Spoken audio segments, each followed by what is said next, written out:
mengenai Herdi itu bilang bahwasanya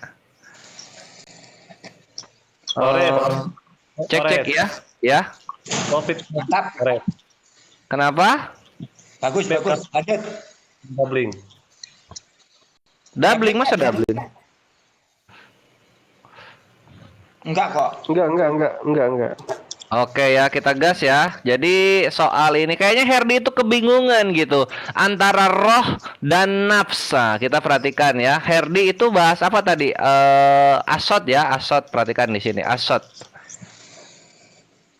Di sini nih. Perhatikan. Faida tawautuhu Wa nafakhtu fihi birruhi. Nah, ini ruh ya. Ruh. Aku tiupkan rohku, ruhi. Nah, ini ya. Ruh. Tuh, ruh. Terus satu lagi apa yang dia bawa ini ya? Ini mah nggak ada. Kalau ini nggak ada. Sama ini. Oh ya, inilah ini aja dulu ya, ruh. Nah, perhatikan sekarang. Di Ali Imran ayat 185. Mana dia? Oh, nggak ada. Di sini kita lihat.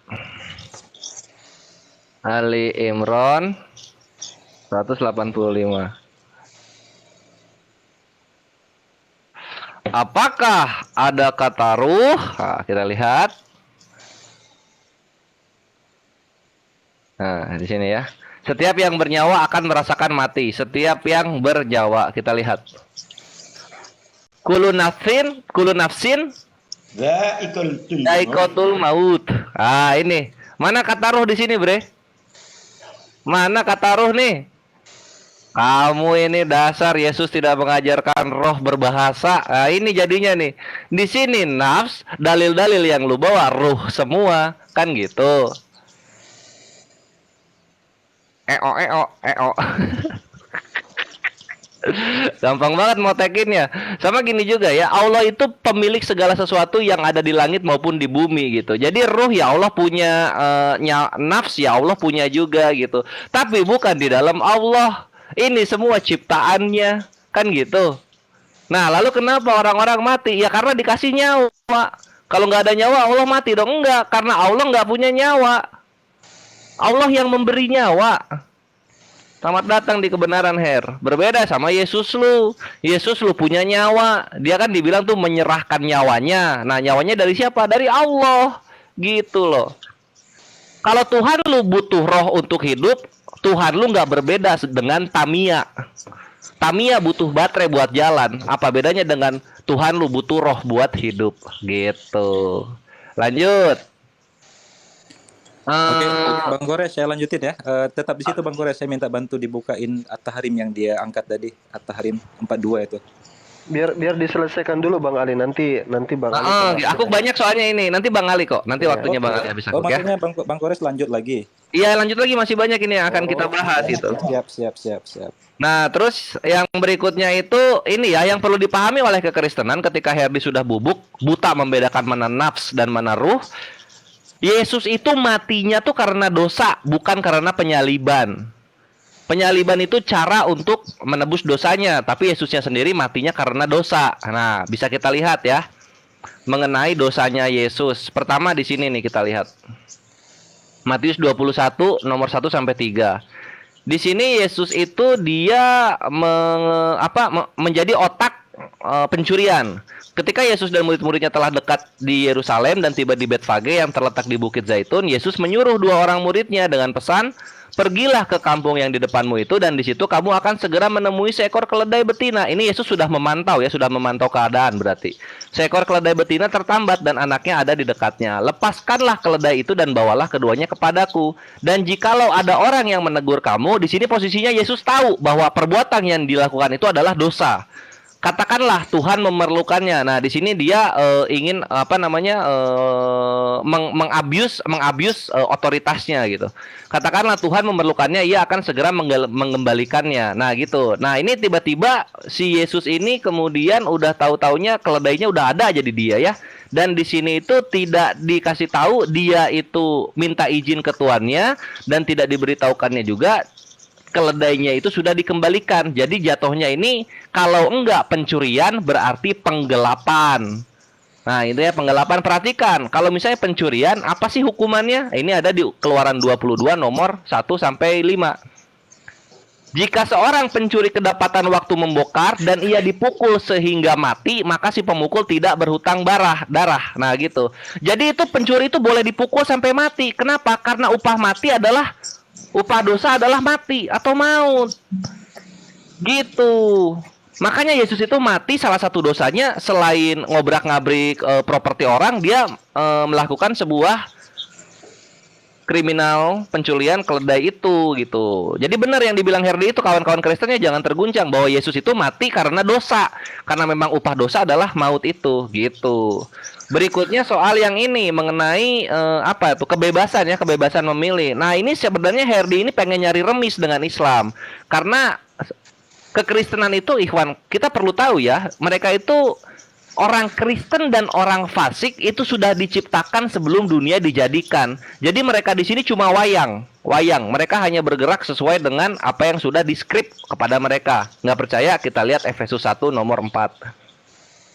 Sebab di dalam Dia Allah telah memilih kita sebelum dunia dijadikan. Nah, perhatikan, ini orang-orang itu dipilih itu sebelum dunia dijadikan. Jadi misalnya ada orang yang beragama Kristen atau yang nantinya pindah Kristen, itu dipilihnya sebelum dunia dijadikan.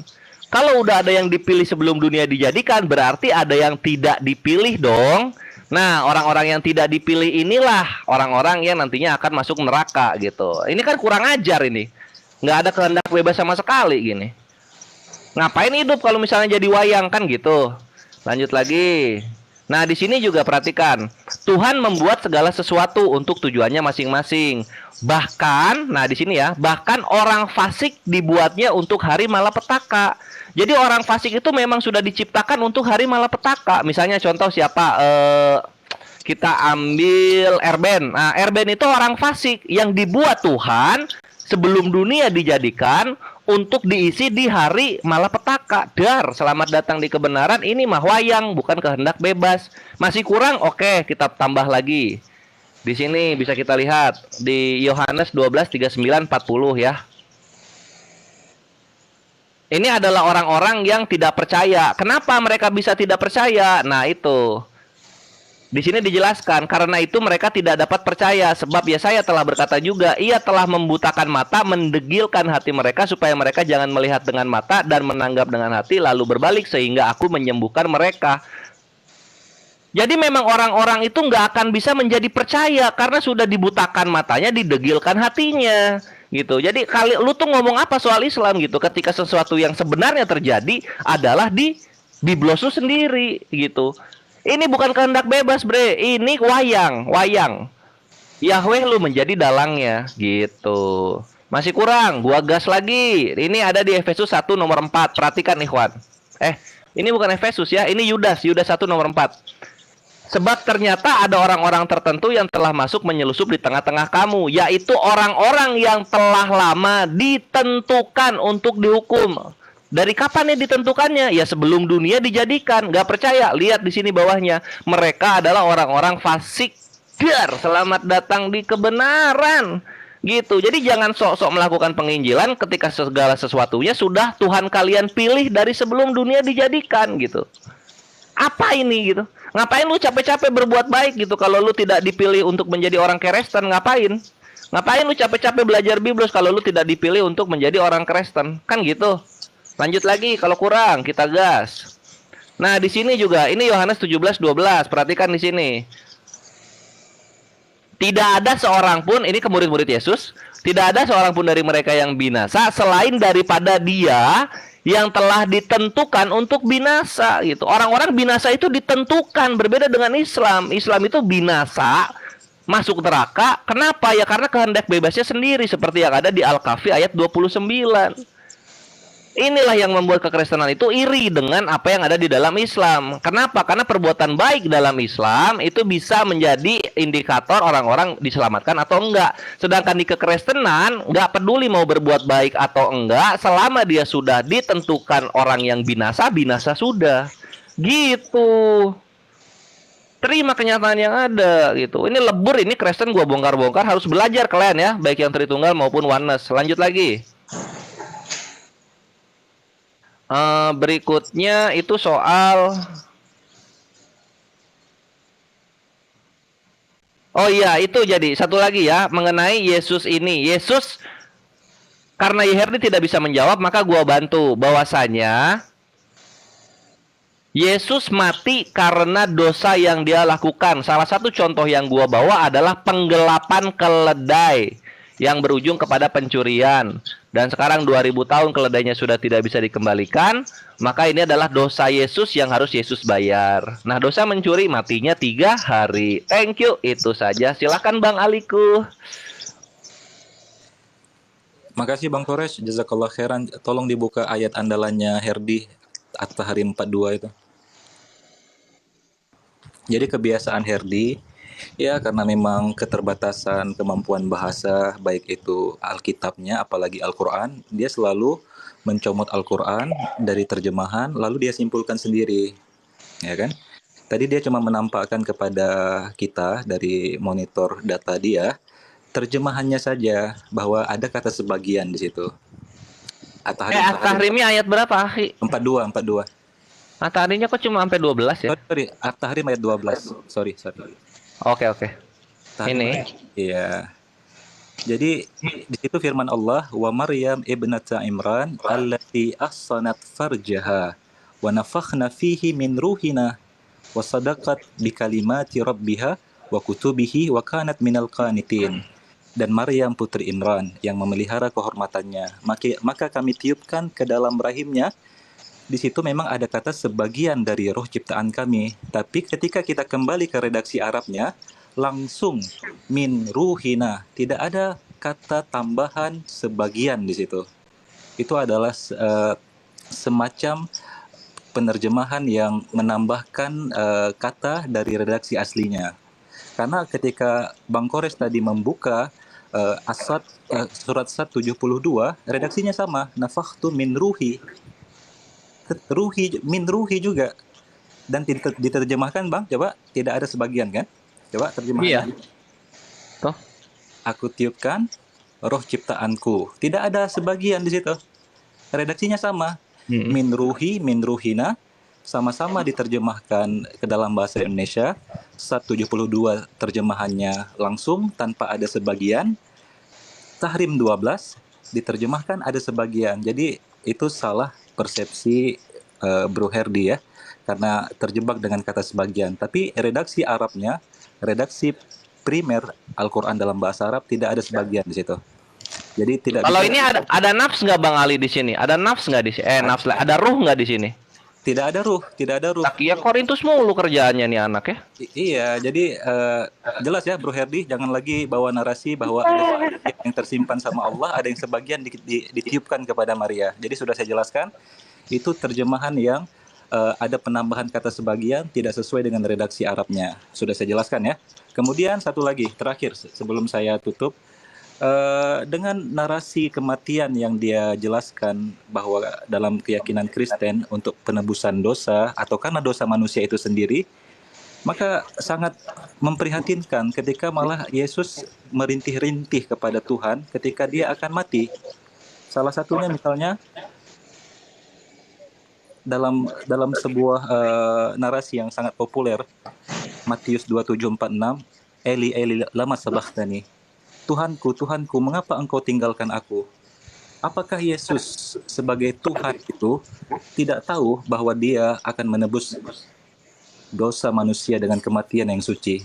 Apakah dia tidak tahu bahwa kematian yang dia telah konsepkan sebagai penebusan dosa manusia adalah perjalanan yang harus dia tempuh, sehingga dia harus merintih-rintih dan memanggil Tuhannya sebelum dia mati? Ini gini Bang Ali, kalau yang untuk Matius 27:46 itu Yesus menyesali perbuatannya, menyesali dosa-dosa yang dia lakukan itu. Malah dia menyesali dosa-dosanya. Menyesali dosa-dosanya Yesus ini karena mati itu karena dosa kalau dalam Kristen. Dan dia merintih-rintih di situ kan? Betul. Iya. Jadi konsep yang ditawarkan oleh Herdi sebagai sebab kematian dalam kekristenan tertolak sendiri oleh Alkitabnya, teman-teman. Terima kasih, Bang Koresh. Sama-sama Bang Ali dan Profku. Aku matiin ya.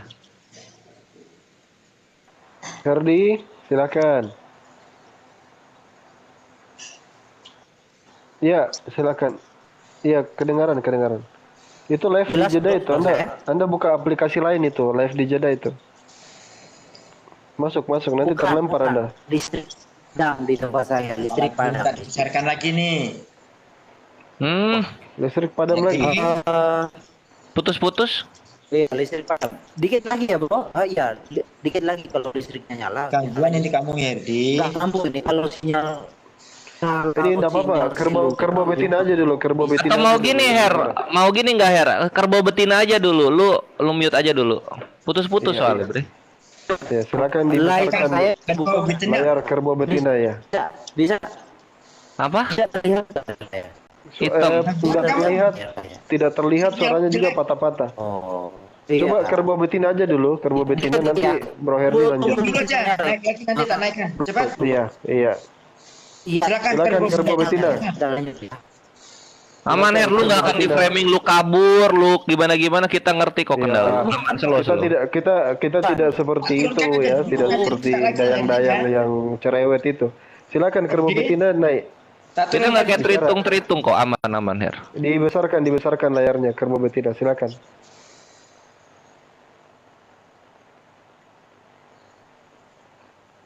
Mic-nya kerbau betina.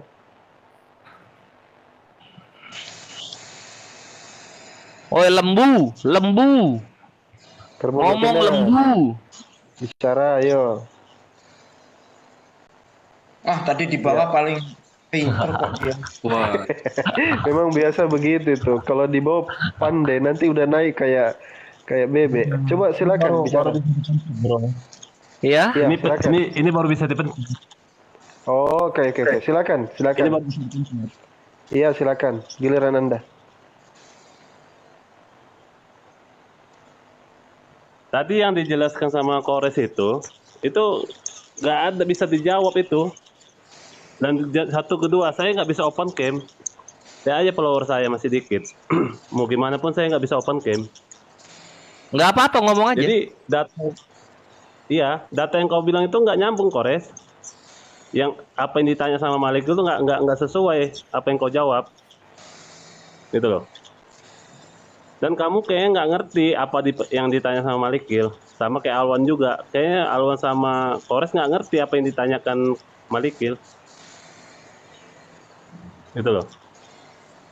Kok kalian larinya ujung-ujungnya ke ayat Alkitab? Yang ditanyakan kitab kalian. Terus untuk membantah datanya si Malikil, data asumsi kalian bawa. Nggak ada kalian bawa data sanggahan. Gitu loh. ini kok malah framing masuk-masuk, bukannya Nggak bawa. apa-apa. Nggak apa-apa, kasih waktunya Bang Ali. Kasih waktu. Nggak, Silakan. kita nggak kemakan sama yang gitu-gitu. Orang ini live kok, data-data udah ditampilkan. Biar dilanjut aja. Terus lanjut. Lanjut kawanku. Ayo, Bro. Memang nggak bisa. lanjut. Iya, Kalian silakan. berdua tuh tiga lah sama Ali. Memang nggak bisa nunjukin, nggak bisa bantah datanya Malikil dan Sebentar, Bro Maliki, sebentar. Ini masih patah-patah suaranya. Coba turun lagi. Turun lagi dulu coba. Lanjut kerbau betina. No internet. No internet hitam Her. Sabar aja Her. Kita masih di sini kok. Iya, lanjut. Kita lagi dengar keluh kesahnya kerbau betina. Silakan lanjut. Ayo kalau betina, dilanjut lagi merajuknya, silakan. Dibesarin ke layar besar, Bang Amir, kasih layar dia. Ya kita dengarkan tangisannya lebih tinggi. Merdu ini. Gue tuh seneng banget mendengar tangisan-tangisan Iya, iya. Kristen tuh. Coba. yang bertiga ngerti nggak apa ini? Sama. Iya, lanjut. Terus saya terus. Kalian Kalau sudah mengerti nggak? angkat tangan ya, bilang sudah ya. Mm-mm. Kalian bertiga ngerti nggak dan tahu nggak apa yang ditanya Malikil? Dimanfaatkan waktunya dengan baik, bro. Nggak usah tanya-tanya ke kami. Silakan teruskan. Kalau sampaikan apa yang mau disampaikan. Iya, iya. Oh, ini mau dijawab langsung. Jawaban yang kalian jawaban yang kalian kasih itu nggak nyambung gitu loh. Iya. Ditanya Mau keluh saya, kesah, Kores. Biar aja, Kores. Iya, kan Iya. gini apa Herdi itu nanya di mana dalilnya Allah itu tidak punya nyawa kan gitu ya? Kores. Biarin aja, Kores. Nggak usah ditanggapin. Tadi dia Kita tanda harus tanya jadi soalnya. pendengar yang baik. kamu nggak Kita nggak apa-apa, kita jadi pendengar yang baik. Iya, lanjut. Silakan, lanjut lagi. Ayo menangis lagi lebih tinggi, pakai seriusan nangisnya. Au. Herdi, gimana ini anak buahmu tuh Herdi? Nggak apa-apa. Pak Amir, silakan. Gini aja, Tahan. Ustadz Alwan, daripada kasihan Romalikil nggak punya Nggak apa-apa, Bang Ali. Nggak apa-apa. Waktunya dia. Silakan. Lanjut lagi. Sudah ya? Aku pengen kalian bawa data sanggahan, benar-benar data sanggahan gitu loh. Iya. Paham nggak? Iya. Terus? Jangan bawa data asumsi kalian gitu loh. Bukan kalian lebih cerdas daripada orang terdahulu. Emang kalian yang lebih cerdas daripada orang terdahulu? Iya, Alwan. Sudah. Kalau sudah nanti bilang ya. Itu udah bantai itu. Bawa Sudah data. ya? Sudah. Oke. Udah. Udah nangisnya? Ganti kamar saya. Ya, Udah, sudah. aduh belum kenyang aduh. Au. Parah. Au. Aduh. Besarin layar saya. Besarin. Bang Amir, besarin layar saya, Bang Amir. Nangis ya, Yesusnya mati karena dosa nangis dia. Coba, Bang Amir. aku punya dulu datanya Bang Alwan, Amir. coba. Mana datamu Alwan, coba. Besarin layar saya dulu, Bang Amir. Iya. Coba. Oke. Dulu. Ditahan mulutnya ya. Sudah tadi ya. Kerbau Iya, dia. gantian. Alwan, kau tuh ustadz ini. Tunjukin kayak ustadz cerdas. Iya, gantian ya. Iya. Ditahan mulutnya ya. Jadi Oh, udahan. Lanjut. iya, jadi yang saya maksud dayang-dayangnya Herdi itu ini salah satunya nih, yang mulutnya nggak bisa cerita kalau ada. Kalau di Komal Kristen itu bicara terus. Ini modelnya ini kayak gini. Mana datanya? Datang naik-naik, ya datang naik-naik, cuman berkeluh kesah, seperti berkeluh kesah karena bahan pokok naik, bahan pangan naik ya, sembako naik, harga-harga sembako naik. Jangan dibantat, saya mau tampilkan data, jangan bicara dulu ya. Apalagi kau? Ustadz, kalas. Nasib dayang-dayang. Saya tampilkan data. Jadi kalau kita bicara tentang apa sebenarnya kesalahan Yesus sehingga dia berdosa dan dia pantas mati, ya, berdasarkan ajaran Paulus. Tadi sederet data sudah ditampilkan sama adinda saya tersayang Kores, ya. Mulai dari penggelapan, ya, bagian dari penggelapan boleh jadi ya, kita kan tidak tahu karena dari tadi Herdi tidak menunjukkan apa alasan Yesus mati. Apa alasan Yesus mati? Karena harus ada dosa yang melekat kepada Yesus, harus ada dosa yang melekat kepada Yesus baru dia bisa mati. Selama tidak ada dosa dia tidak akan mati. Yesus mati, kata Herdi, harus ada dosa yang melekat kepada dia. Saya tambahkan lagi satu poin, ini yang mungkin penyebab dia itu mati. Pertama, dia tidak berlaku jujur lagi. Ini sama ya dengan ini ya. Ya, berlaku sebentar. Bentar.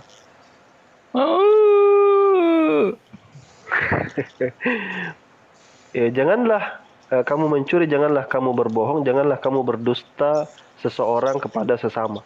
Sebenarnya juga lebih masuk kepada taat atau tidak taat.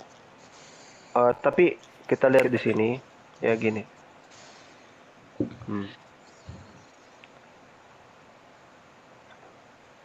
Ini perkataan merah, ini perkataan Yesus ya. Yesus, ya. Tetapi kalau orang buta itu nanti dia akan bilang, kamu tidak pakai data ya. Tetapi aku berkata kepadamu, setiap orang yang marah terhadap saudaranya harus dihukum. Siapa yang berkata kepada saudaranya kafir harus dihadapkan ke mahkamah agama. Mana Waduh. mana dayang-dayangnya lari itu. Dan dan siapa yang berkata jahil harus diserahkan ke dalam neraka yang menyala-nyala. Nah ini, jahil itu sama dengan mengatakan kamu bodoh. Ini kalau terjemahan ayat itu gini. Dan siapapun yang berkata kamu bodoh pantas berada dalam neraka api. Jadi ini perkataan Yesus melarang orang mengatakan kamu bodoh. Ini perkataan Yesus ini, melarang orang mengatakan kamu bodoh. Siapa yang langgar? Yesus sendiri. Yesus sendiri yang langgar perkataannya. Ini lihat di dalam Lukas 24:25. Lalu ia berkata kepada mereka, "Hai kamu orang bodoh. Waduh. Dor, selamat datang di Naran. kebenaran yang membuat dia menangis-nangis, mengeluh-ngeluh tadi itu, dayang-dayang itu. Melenguh-lenguh dia gitu, tidak menjawab, belum menjawab katanya, belum menjawab. Udah jelas-jelas di Ali Imran 185 itu si nafs itu tuh bilang berjanji kepada Tuhannya. Nafs udah punya Tuhan, berarti nafs itu milik Allah, kan kelar perkaranya. Dibilang tidak menjawab, kamu jawab datanya asumsi. Kalau di Komal Kristen aja cerewet. Suruh naik bawa data, ngeluh-ngeluh kayak orang bodoh. Nah ini, Malikil nih. naik lagi itu Pak Amir. Malikil. Orang Ganti bodoh, udah. Ganti sudah siap. kamu bodoh, ya. Malik Lihat ini ya. Ya, perkataan ini, kamu bodoh, Oke. Sorry. kamu bodoh, Listriknya pantas padam. berada dalam, ya ini. Oh, saya terangin ulangi dikit. Maliki baru ada ya, Maliki saya terangin lagi. Jadi mungkin ya ini namanya menganalisa teks ya, textual criticism. Jadi boleh jadi salah satu alasan Yesus itu mati mengikuti pengajaran Paulus adalah dia punya dosa, berarti dia mati. Salah satunya adalah ini mungkin. Karena ya orang yang mengatakan kamu bodoh itu pantas berada dalam neraka api. Ya, karena orang yang masuk dalam neraka pastilah orang berdosa, tidak mungkin orang yang baik. Orang yang masuk neraka itu adalah orang yang pastinya dirinya dalam keadaan berdosa. Nah, di sini dikatakan siapapun ya, tanpa terkecuali ya, siapapun. Berarti di sini masuk Yesus di dalamnya. Siapapun yang berkata kamu bodoh pantas berada di dalam neraka api. Nah, kita lihat di dalam Lukas 4:24-25 apa yang Yesus katakan? Kamu orang bodoh. Nah, di sini pelanggaran Yesus ya. Yesus berdosa dan sebenarnya dia diancam masuk neraka karena melakukan perbuatan ini. Karena tadi kan seperti yang saya lihat ini tidak ada pengecualian ya. Siapapun ya, siapapun ini ya, siapapun. Iya, kemakan omongan sendiri mungkin dia. saja, ya mungkin saja ini salah satu alasan yang menjadi bukti dari sekian sederetan alasan yang dipaparkan oleh Kores bahwa dia berdosa dan salah satu dosanya ini. Jadi ada banyak spekulasi sekarang. Iya, itulah silakan. kenapa Yesus mati, karena dosa-dosanya itu. Thank you, Prof. Alwan memang. Oke, sudah. Dah. Sorry, listriknya baru nyala bro. Jadi gini, saya harap sih kawan-kawan bisa fokus ke topik. Jadi Kores dengan membawa begini ya. Gini Kores, nyawa itu ya roh itu nyawa, ya. Nyawa itu, roh itu adalah substansinya. Sebutannya ya nyawa itu ya roh itu. Kamu tanpa roh itu sama dengan tanpa nyawa. Karena roh itu adalah nyawa. Jangan dikelabui dengan karena sebutannya beda-beda. Karena roh itulah yang disebut nyawa kita, ya. Kamu tanpa roh, kamu almarhum, pasti itu. Ya. Kamu tanpa roh itu pasti almarhum. Nah, yang menjadi Pak Amir, aduh lambat kali ini. Layar tancap Pak Amir. Baru saja. Untung listriknya mati. Kalau listriknya nggak mati, udah. Asap. Nih, Kores ya, nih. Wah, mana pula tuh ayat Quran itu? Setiap yang bernyawa, artinya setiap yang punya roh akan merasakan mati. Nah, yang kita tanya, Allah itu punya roh atau tidak? Allah itu punya nyawa atau tidak? Oh, Pak Amir, jangan begitulah. Nah, kalau Allah itu tidak punya nyawa, mana ayatnya Allah nggak punya nyawa? Harus dong. Kalau nggak ada kan hanya asumsi jatuhnya. Ya kan? Oh, ini ayatnya bro. Allah nggak punya nyawa. Allah nggak punya roh. Ya kan? Harus begitu. Nah, kalau Allah itu punya roh, punya nyawa, maka dia harus merasakan mati. Itu adalah perkataan Allah. Ya. Jadi Allah jangan mengatakan sesuatu dia pengecualiannya. Itu jatuhnya Farisi dan Saduki nanti. Ya.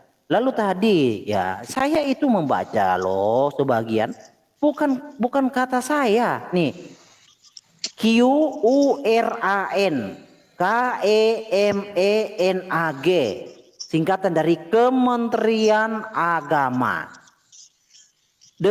Kementerian Agama ya. Demikian pula Maryam putri Imran memelihara kehormatannya, lalu kami menemukan ke dalam rahimnya sebagian dari roh kami, bukan roh ciptaan ya. Ini susupan dalam kurung. Jadi sebagian roh kami. Jadi Allah punya roh. Bukan saya nih. Quran Kementerian Agama. Nah, topik kita kan adalah apa penyebab kematian itu. Nah, di dalam Kristen sudah dijelaskan. Mati itu karena dosa bagi manusia. Nah, Alwan tadi bawa Kores bawa keledai gini ya. Ini tuduhan yang sudah sering sangat dijawab. Markus 11 ayat 1 sampai 6 ya. Ketika Kristus dan murid-muridnya telah dekat ke Yerusalem dengan Betfage dan Betania yang terletak di Bukit Zaitun. Kristus menyuruh 2 orang muridnya dengan pesan, pergilah ke kampung yang di depanmu itu. Pada waktu kamu masuk di situ, kamu akan segera menemukan seekor keledai muda tertambat yang belum pernah ditunggangi orang. Lepaskan keledai itu dan bawalah kemari. Oke, itu petunjuknya, petunjuk dari Yesus ya. Dan jika ada, Yesus kasih petunjuk lagi. Dan jika ada orang mengatakan kepadamu, mengapa kamu lakukan itu, jawablah, Tuhan memerlukannya, ia akan segera mengembalikannya ke sini. Mereka pun pergi dan menemukan seekor keledai muda tertambat di depan pintu, di luar di pinggir jalan, lalu melepaskannya. Dan beberapa, jadi ada orang tuh melihat, dan beberapa orang yang ada di situ berkata kepada mereka, apa maksudnya kamu melepaskan keledai itu? Lalu mereka menjawab seperti yang sudah dikatakan Kristus. Maka orang-orang itu membiarkan. Jadi ada klarifikasi dari orang yang melihat murid-murid mengambil, bukan mencuri bro. Nah, itu pun kalau kawan-kawan menarasikan seperti itu, ya udahlah, kawan-kawan kan nggak mau dijelaskan. Tetapi Kristus ini menantang orang-orang. Siapakah di antaramu yang membuktikan bahwa aku berbuat dosa? Kristus menantang loh. Siapakah di antaramu membuktikan bahwa aku berbuat dosa? Apabila aku mengatakan kebenaran, mengapakah kamu tidak percaya kepadaku? Sama seperti Kristus dibawa di hadapan Pontius Pilatus, dia juga menantang. Siapa di antara kamu bisa membuktikan aku berdosa? Enggak ada. Enggak ada orang yang bisa membuktikan. Ya. Nah, lalu Alwan udah masuk jauh ya. Kores juga masuk jauh dari topik, lari jauh tentang orang Farisi, orang fasik. Ya, orang fasik itu sudah ditentukan untuk Tuhan, ditentukan Tuhan untuk dibinasakan. Orang fasik bukan dikendalikan, bukan diremot Tuhan. Kores kau jadi fasik, enggak. Kores jadi sekarang fasik karena pilihan Kores. Sama seperti ini, sebab pedangku yang di langit sudah mengamuk. Lihat, ia turun menghakimi Edom. Ia turun menghakimi Edom, bangsa yang kukhususkan untuk ditumpas. Sama seperti Yudas 1 ayat 4 juga. Jadi orang fasik Edom itu sama, yang dikhususkan Tuhan untuk ditumpas. Siapa bangsa Edom?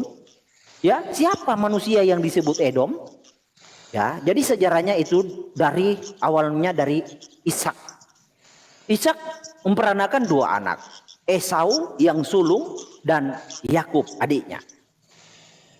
Esau menjadi Edom karena apa? Karena menolak kasih karunia dengan menjual hak kesulungannya kepada Yakub.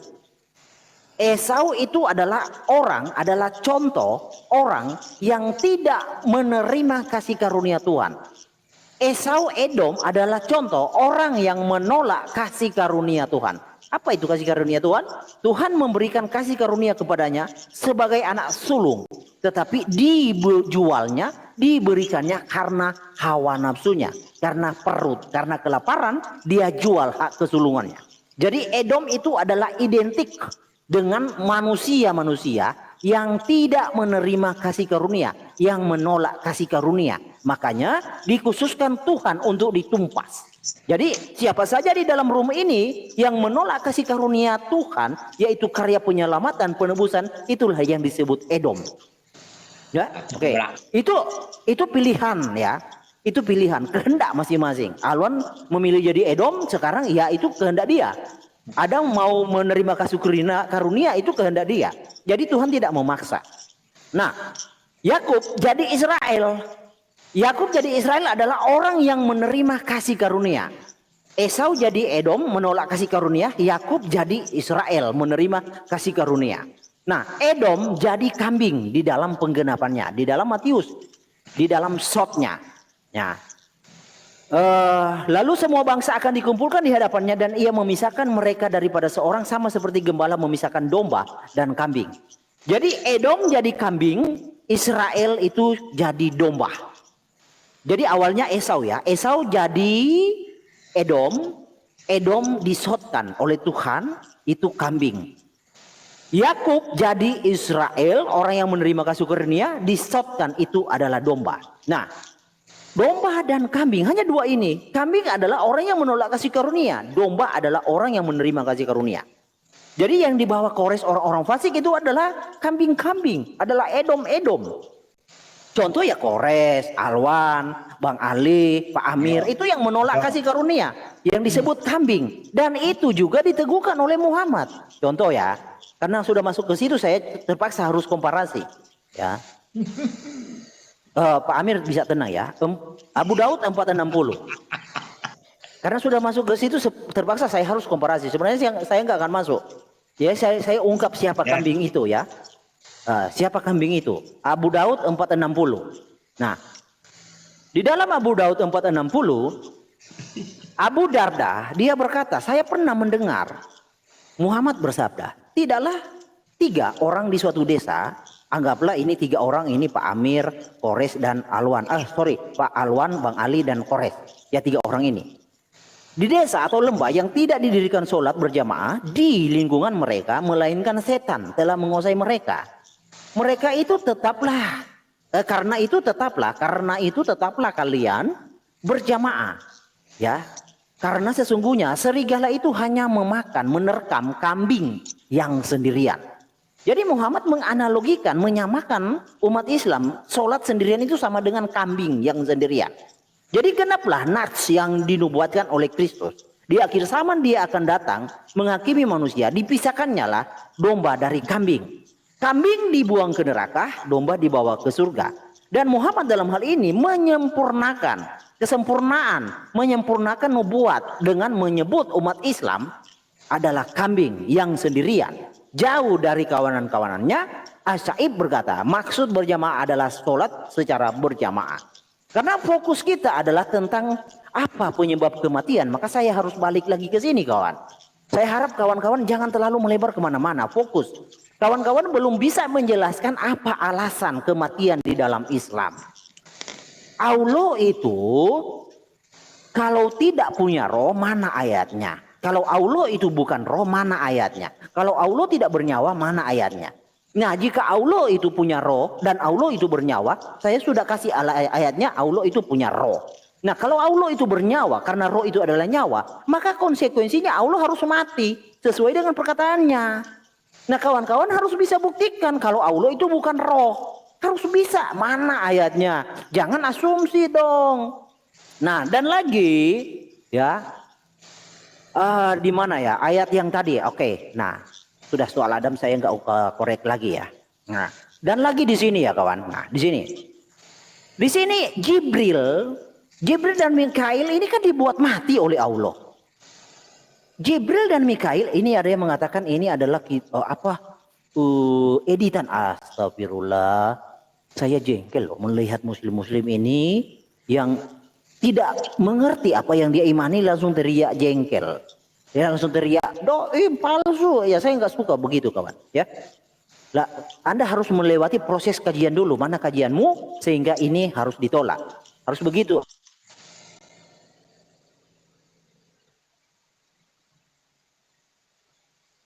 Dong. Nggak punya pulsa ini kamu ini. Kecewa penonton, kecewa. Ya, haleluya dulu, haleluya. Silakan haleluya dulu. Silakan haleluya dulu, Bang Amir. Bang Amir, haleluya dulu. Iya, silakan Silakan dulu haleluya. Dibesarkan dulu haleluya di atas. Kasih tempat di atas.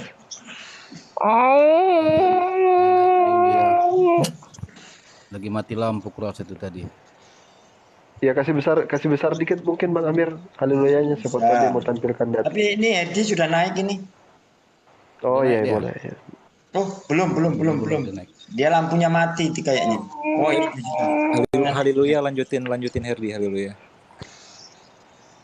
Dia Saya lagi. kalau nggak lanjut Ini Udah naik. ini udah naik. bodohnya orang Kristen ini di Oten di bawah ini lihat dia kini. Kok di kick? Oten. Halo. Iya bro. Kok di kick? Itu Oten. tiba-tiba saya terlempar kok nggak listriknya nggak padam. Tapi tiba-tiba Enggak, lo itu terlempar. hang dulu si ininya, si apa namanya? Itu Tadi kan huru hara tadi gimana? surprise. Halaman berapa? Siapa namanya? Hedi?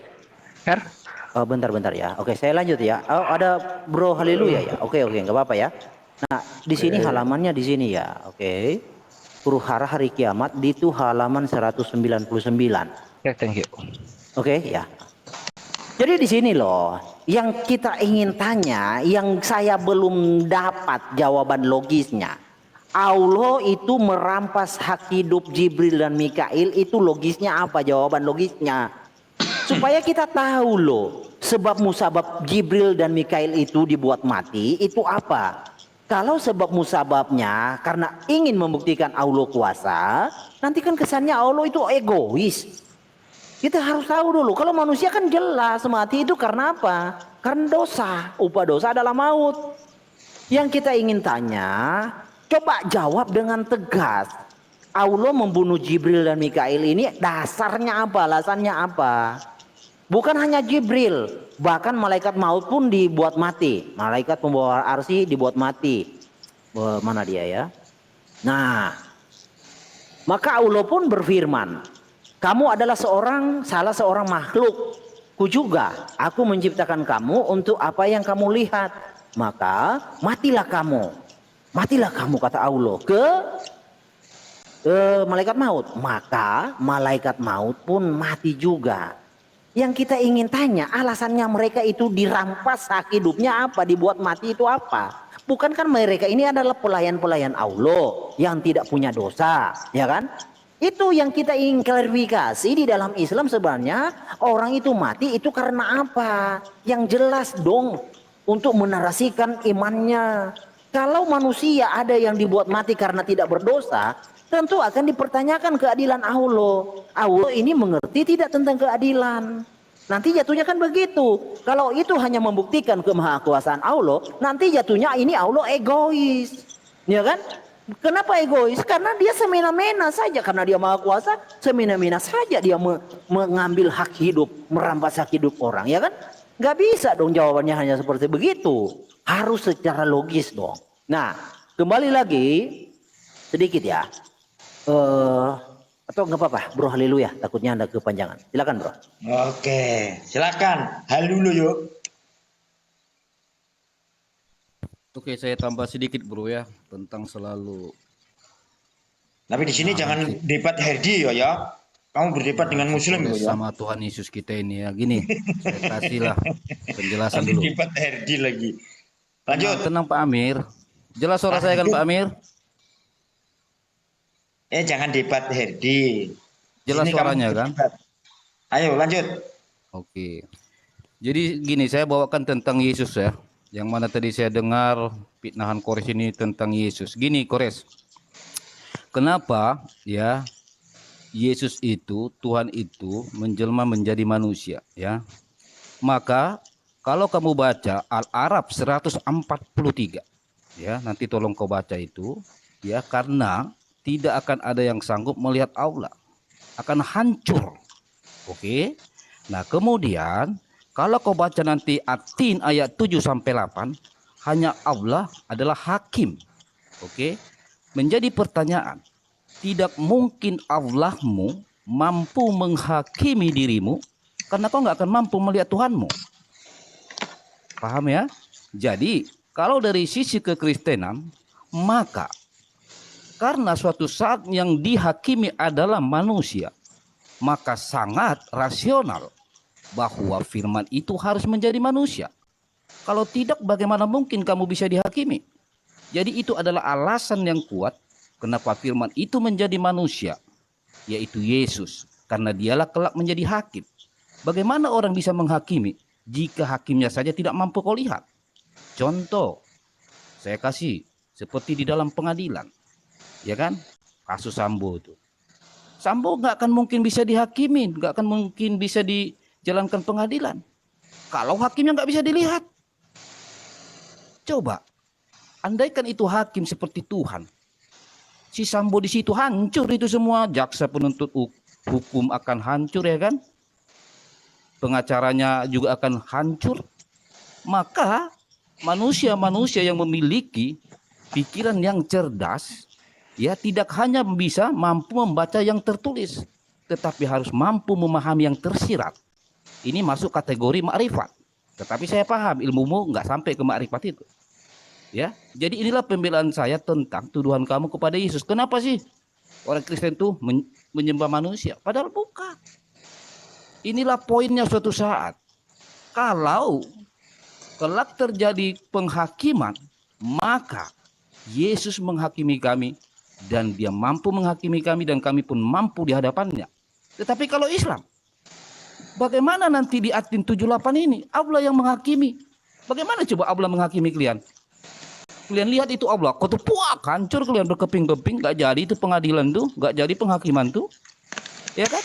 Makanya harus dulu dia menjelma menjadi manusia karena yang dihadapi manusia.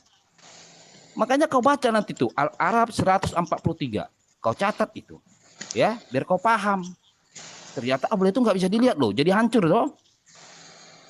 Jadi poin yang ingin saya sampaikan, pahami kalian, saudara Muslim. Bagaimana kelak Allahmu menghakimi kalian jika Allahmu kau lihat kau hancur, gak akan jadi pengadilan tuh. Tetapi kalau orang Kristen, jelas kebijaksanaan itu sudah didahului, yaitu firman menjadi manusia, ya toh? Begitu kira-kira. Sikit-sikit aja dulu. Oke. Iya, terima kasih. sebenarnya saya mau Oke. jawab lagi, mau tambahkan, tapi takutnya nanti kepanjangan. Nantilah. Iya, Soal gantian. Panjang banget udah kamu. iya, Yang iya. Muslim. Lanjut kawan-kawan. Iya, lanjut. Siapa dari duluan? Fokus ke topik saya- ya, fokus ya. Iya dong, fokus Arwah dong. Pak Dari Bus, tadi kan kita Arwah. fokus. Kalau gue sih bukan fokus ke topik ya, gue fokus ke semua yang lu omongin, Her. Gue fokus ke situ, Her. Iya. Oke. Jadi ini kan topiknya tentang sebab kematian. Tapi dari tadi itu yang memaparkan kematian, dosa apa sebenarnya yang dialami Yesus itu tidak ada dari Herdi. Herdi tidak menjelaskan sedikit pun tentang bagaimana dosa apa yang dilakukan Yesus. Suaranya kecil? Enggak, mantap. Cek. Ya, dosa apa yang dilakukan Yesus? Dosa apa yang dilakukan Yesus sampai dia mati gitu. Tapi saya tanggapi dikit dulu tentang, karena dia tadi singgung tentang bunuh-bunuh ya. Gini, kalau kita buka 2 Samuel ya, masalah keadilan Tuhan ya, katanya kenapa Allah membunuh yang dari buku, kalau tidak salah tadi itu karya Huru-Hara Hari Kiamat dari Ibnu Katsir ya. Kalau kami bilang di situ banyak hadis dhaif, tidak terima dia, ya sudahlah ya, urusan dia. Tapi sejatinya nanti biar teman saya nanti yang menerangkan tentang mungkin Bang Ali atau Kores tentang itu. Saya mau fokus dulu ke pembunuhan ya. Misalnya di 2 Samuel ini contoh ini contoh yang paling bagus kalau kita ingin melihat Tuhan membunuh hanya gara-gara hal kecil. Mempertanyakan keadilan Tuhan itu cocoknya di sini. Nah, di dalam 2 Samuel ini Tuhan itu membunuh ya. Ya, ini orang yang dia kasihi sebenarnya ini. Ya. Kalau kita baca dari sini, ketika mereka sampai ke tempat pengirikan Nahon, maka Uza mengulurkan tangannya kepada tabut Allah itu lalu memegangnya. Karena lembu itu tergelincir. Nah, ini hanya gara-gara tergelincir ini, lembu-lembu. Ya, namanya kita manusia kan kadang-kadang kita tidak sengaja ya. Kita tidak sengaja terlucur, kita tidak sengaja tergelincir, kita tidak sengaja, itu bukan di luar kekuasaan kita. Hanya gara-gara ini maka bangkitlah murka daripada Tuhan terhadap Uza. Lalu Allah membunuh dia. Modar dia. Ini begini yang harusnya RD ini kritisi di dalam Alkitab. Modar Bentar dia, ya. modar. Iya, doubling. Nah, ini masalah keadilan Tuhan itu kayak begini gitu. Ini tadi kan saya sudah singgung tentang domba-domba itu yang tidak ada salahnya, anak bayi yang di itu Amalek, anak bayi, Herdi, anak bayi dihajar juga sama Tuhan itu. Ini. Nah, ada buku yang bagus Herdi, mungkin kamu bisa tambah ini masuk ke dalam PDF kamu yang banyak itu. Ini judulnya saya kasih naik ya, bentar ya. Saya naikkan dulu, bentar. Soalnya dia enggak ketutup. Ini nih ya. Ini drang ini artinya mabuk ya. Drang. Ini buku bagus sekali. Buku ini paling bagus ini ya. Drunk with blood. Drunk, mabuk, God's killing, pembunuhan Tuhan. Ini khusus memang mencatat pembantaian Tuhan ini. Khusus. Ini buku khusus ini. Ya. Jadi semua pembantaian Tuhan di dalam Alkitab itu dicatat di buku ini, saking detailnya ya. Sampai mabuk Tuhan ini. Drunk, God's killing with ada salib ini ya, ada salib ya, salib with in the Bible, in the Bible di dalam Alkitab. Ini menarik Herdi, yang dibunuh Tuhan ini saya ada di sini. Ini panjang ya. Pokoknya adalah di sini ini miliaran. Ini catatan-catatan yang dibunuh ini. Amalek, genosida. Wah. Jadi genosida Amalek, orang Palestina dibunuh itu harus. Siapa itu yang Tuhan suruh untuk mahar orang Palestina, alat apa itu? Yang khitannya itu, ya. Itu. Oh, ini banyak lagi. Ini daftar isi yang dibunuh Tuhan ini. Wow. Banyak. Karena dosa itu. Karena dosa. Iya. Ini pembantaian. Ini jumlahnya ini hampir 1 miliar, tahu enggak? La haula wala quwata illa billah. Oke, sekarang Yesus tadi bersaksi dia pakaikan dalil ya. Gini. Herdi, ketika kami tunjukkan Yesus mengatakan kalau ada orang berkata bohong dia berdosa dan dia sendiri mengatakan kamu bodoh. Lah itu dia berdosa dong. Kamu bodoh, dia berdosa. Tapi kamu kembali ke perkataan Yesus bahwa Yesus mengatakan dia tidak berdosa. Gini, soal itu kamu harus lihat ini kata Yesus ya. Kalau aku bersaksi tentang diriku sendiri, maka kesaksianku itu tidak benar. Jadi kamu jangan mudah percaya. Tidak benar kesaksiannya itu. Ini perkataan Yesus kan ya? Betul enggak? Bentar. Ini merah. Tadi tidak merah jadi soalnya. Ini. Jadi merah ya. Ini. Nah, kenapa tadi bisa hitam jadi merah ya? Aneh-aneh juga. Jangan-jangan kena murka Tuhan ya. Bentar. Oke. Kalau aku bersaksi tentang ini perkataan Yesus. Kalau aku bersaksi tentang diriku sendiri, maka persaksianku tidak benar. Jadi segala kesaksian Yesus Herdi, dia bilang dia tidak berdosa, itu kamu nggak usah percaya. Ini perkataan Tuhan sendiri nih loh yang kamu harus perkatakan. Kesaksian dia itu tidak bisa benar. Makanya kalau dia bilang tampar pipi kiri, kasih pipi kanan, kamu jangan percaya. Nyatanya ketika dia ditampar, dia, aduh, kok saya ditampar? Gitu. Karena memang dia katakan juga kok kesaksianku itu tidak bisa dipercaya, tidak benar. Dan ini Herdi, ini sebenarnya termasuk dosa juga ini, kesaksian palsu namanya ini. Ya ini ya. Kita lihat ya. Dosa-dosa seksual ini kan terjemahan ini biar lebih jelas, biar ini dosa ya, biar kelihatan dosanya. Dosa-dosa seksual, pencurian, kesaksian palsu.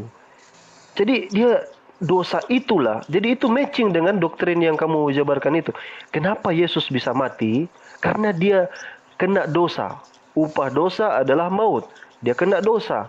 Dan apa dosanya? Sumpah palsu. Dia melakukan sumpah palsu, kesaksian palsu. Ya, dia bilang dia tidak berdosa, ternyata dia berdosa. Dia bilang jangan bilang orang bodoh, tapi dia bilang orang bodoh. Ya, dia bilang kalau ditampar pipi kiri kasih pipi kanan, dia tidak lakukan. Yang membuktikan lagi, bisa ingat kejadian orang pezina itu ya, Ferdi ini yang merah-merah. Barang siapa, ini kata Yesus pada waktu itu, ini menunjukkan dia berdosa nih Yesus ini. Barang siapa di antara kamu tidak berdosa, hendaklah ia yang pertama melemparkan batu kepada perempuan itu. Nah, di antara mereka itu ada Yesus tidak ini? Di antara mereka ada Yesus. Yesus berdosa tidak? Berdosa, karena kalau dia tidak berdosa, dialah yang paling pertama melemparkan batu ke perempuan itu. Puar.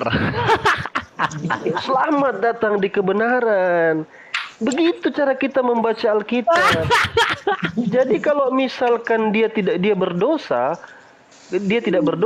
maka dia bilang hendaklah dia yang pertama. Kenapa? Kalau misalnya dia ternyata tidak berdosa dan dia tidak melakukan ini, berarti dia menyelisihi perintahnya sendiri. Apa? Benar nggak? Dia menyelisihi perintahnya sendiri. Hendaklah ia yang pertama melemparkan batu kepada perempuan itu. Justru karena dia berdosa dan dosanya itu mungkin ya analisa kita itu kan namanya analisa ya. Mungkin masalah keledai yang tidak pulang, mungkin masalah bilang orang bodoh, mungkin masalah bilang dia ditampar. Herdi, kamu yang harus datang dengan apa sih dosa-dosa Yesus itu? Karena upah dosa itu adalah maut. Kamu harus buktikan dong, datang dong, apa kira-kira yang dilakukan Yesus sehingga dia harus mati gitu, apa dosanya? Ya, itu ya Herdi. Karena kalau dia datang dalam rangka menyelamatkan, berkorban mati di kayu salib, dia harus punya alasan untuk mati. Karena selama dia tidak berdosa, dia tidak akan bisa merasakan kematian. Paham ya ini bro ya? Bro, oke bro? Bro. Kita lanjut ya, kita lanjut. Ya, jadi bentuk keadilan Allah Azza wa Jalla, kita bahas dulu yang itu mengenai huru hara, langsung ketemu sama Kores. Cut. Nah, ini ya. Ini di huru hara kiamat. Salah. Belum di open cam.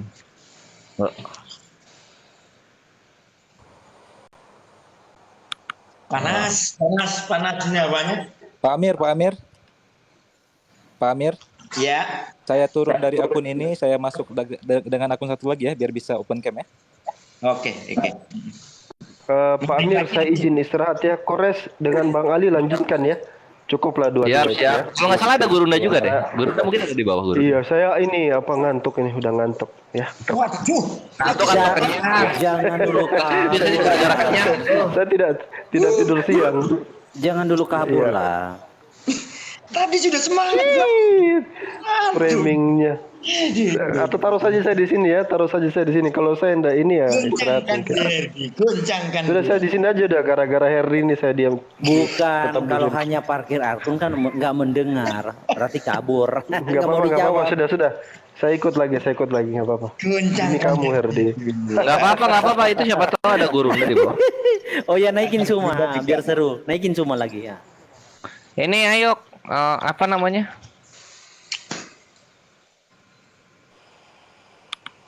Kekecilan ya, tunggu, ngegedein dulu.